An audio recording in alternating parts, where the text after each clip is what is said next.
சென்னை மாநகராட்சி பராமரிக்கிற கிறிஸ்துவ கல்லறைகளை மூடிட்டாங்க. அதுலயும் என்ன ஒரு விதி போட்டிருந்தாங்கன்னா, மண்ணில் இருக்கிற கல்லறையை தோண்டக்கூடாது, கல்லு கட்டி இருக்கிற கல்லறையில காசு கொடுத்து 1 லட்சம் 1.5 லட்சம் கொடுத்துருக்க கல்லறையை தோண்டிட்டு புதைக்கலாம் அப்படின்ட்டு, மண்ணில் இருக்க கல்லறையை தோண்டக்கூடாது அப்படின்னு சொல்லியிருந்தாங்க. இதை வந்து நாங்கள் அண்ணன்கிட்ட வந்து கோரிக்கையாக வச்சிருந்தோம். சென்னை மாநகராட்சியில் எல்லா போதகரும் சேர்ந்து கோரிக்கையாக வச்சிருந்தோம். அண்ணனோட ஒத்தை அறிக்கை வந்து, சென்னை மாநகராட்சியில் இருக்க கிறிஸ்துவ மக்கள் தான் செத்தாலும் ஏழை மக்கள் நிம்மதியாக புதைக்கிறதுக்கு இடத்த கொடுத்தது அண்ணன் தான். இந்த நேரத்தில் அண்ணனுக்கு வந்து எல்லா கிறிஸ்துவ மக்கள் சார்பாக நான் நன்றி தெரிவிக்கிறேன். அதே போல கேள்வி என்னன்னா, இப்போ ஏற்கனவே கிறிஸ்துவ மதத்துல இருக்கிறவங்க, அது ஆசி கிருஷ்ணா இருந்தாலும் சரி, சிஎஸ்ஐ இருந்தாலும் சரி, பெந்தகாஸ்தா இருந்தாலும் சரி, அவங்கள புதைக்கிறதுக்கு இடம் இருக்குங்க.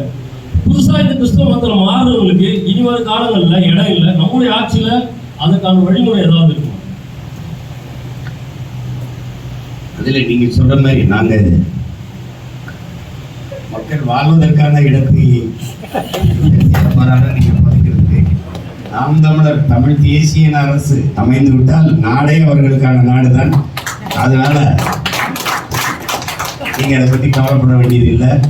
இது ஒரு சிக்கல் இல்லை, இது ஒரு சிக்கல் இல்லை. இதெல்லாம் அது வந்துட்டு அதெல்லாம் நடக்கும். உங்களுக்கு எந்த இடம் வேணுமோ அந்த இடத்துல நிம்மதியா போய் படுங்க. நாங்களே நீங்க அவ்வளவுதான். That's all your honor.